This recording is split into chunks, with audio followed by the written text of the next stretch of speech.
Nyarlathotep, the crawling chaos. I'm the last. I will tell the audient void. I do not recall distinctly when it began, but it was months ago. The general tension was horrible. To a season of political and social upheaval was added a strange and brooding apprehension of hideous physical danger, a danger widespread and all-embracing. Such a danger as may be imagined only in the most terrible phantasms of the night. I recall that people went about with pale and worried faces, and whispered warnings and prophecies which no one dared consciously repeat or acknowledge to himself that he had heard. A sense of monstrous guilt was upon the land, and out of the abysses between the stars swept chill currents that made men shiver in dark and lonely places. There was a demonic alteration in the sequence of the seasons. The autumn heat lingered fearsomely, and everyone felt that the world had perhaps the universe had passed from the control of known gods or forces to that of gods and forces which were unknown. And it was then that Nyarlathotep came out of Egypt. Who he was, none can tell, but he was of old native blood and looked like a pharaoh. The Fellaheen knelt when they saw him, yet could not say why. He said he had risen up from the blackness of 27 centuries, and that he had heard messages from places not on this planet. Into the lands of civilization came the Nyarlathotep, swarthy, slender, and sinister, always buying strange instruments of glass and metal and combining them into instruments yet stranger. He spoke much of the sciences of electricity and psychology, and gave exhibitions of power which sent his spectators away speechless, yet which swelled his fame to exceeding magnitude. Men advised one another to see Nyarlathotep, and shuddered. And where Nyarlathotep went, rest vanished, for the small hours were rent with the screams of nightmare. Never before had the screams of nightmare had been such a public problem. Now the wise men almost wished they could forbid sleep in the small hours, that the shrieks of cities might less horribly disturb the pale, pitying moon as it glimmered on green waters, gliding under bridges, and old steeples crumbling against a sickly sky. I remember when Nyarlathotep came to my city, the great, the old, the terrible city of unnumbered crimes. My friend had told me of him, and of the impelling fascination and allurement of his revelations, and I burned with eagerness to explore his uttermost mysteries.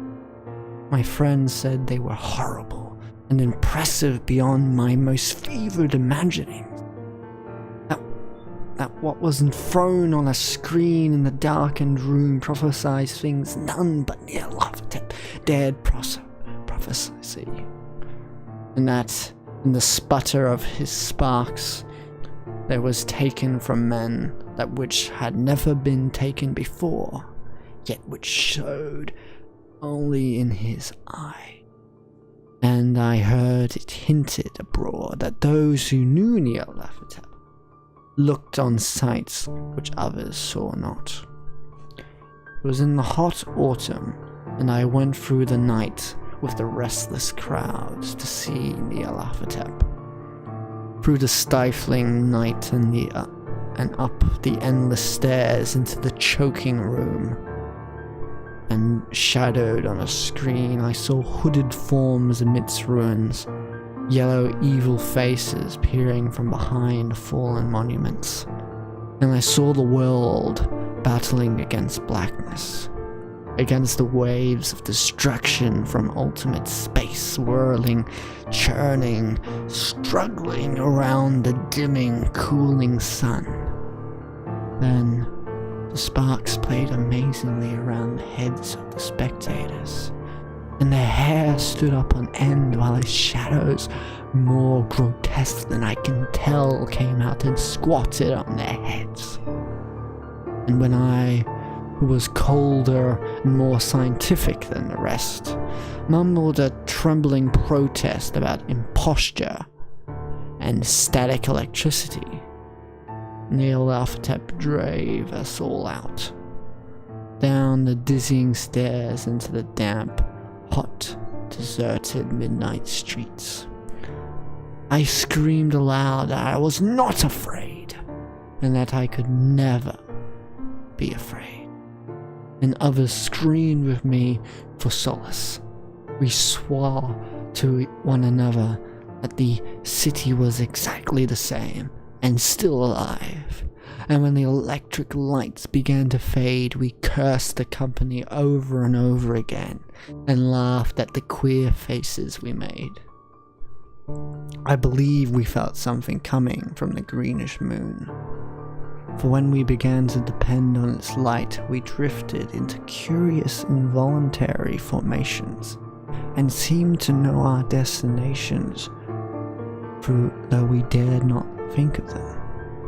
Once we looked at the pavement and found the blocks loose and displaced by grass, with scarce a line of rusted metal to shew where the tramways had run. And again we saw a tram car, lone, windowless, dilapidated, and almost on its side.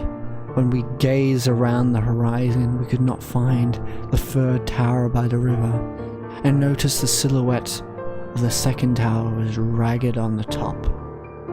Then we split up into narrow columns, each of which seemed drawn in a different direction.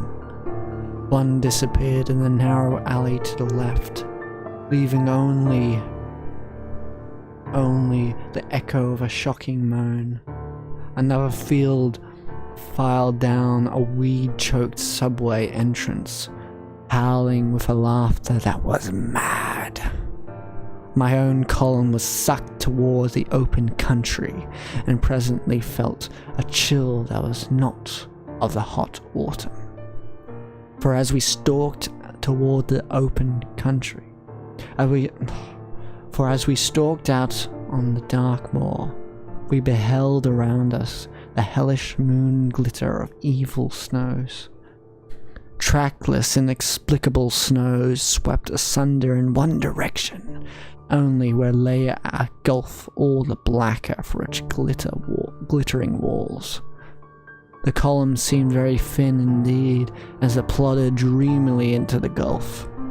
I lingered behind, for the black rift of the green-litten snow was frightful, and I thought I heard the reverberations of a disquieting wail as my companions vanished. But my power to linger was slight.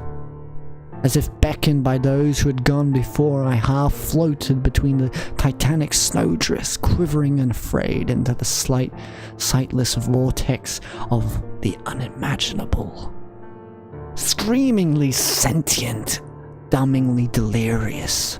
Only the gods that were can tell, a sickened, sensitive shadow writhing in the hands that are not hands, and whirled blindly past ghastly midnights of rotting creation, corpses of dead worlds and sores that were cities. Charnel winds that brushed the pallid stars and made them flicker low beyond the worlds of vague ghosts of monstrous things, half-seen columns of unsanctified temples that rest on nameless rocks beneath the space and reach up into dizzying vacua above the spheres of light and darkness. And through this revolting graveyard of the universe, the muffled, maddening beating of drums, and thin, monotonous whine of blasphemous flutes from inconceivable, unlighted chambers beyond time. The detestable pounding and piping whereunto dance slowly, awkwardly, and absurdly the gigantic, tenebrous, ultimate gods, the blind, voiceless gargoyles whose soul is Nyarlathotep.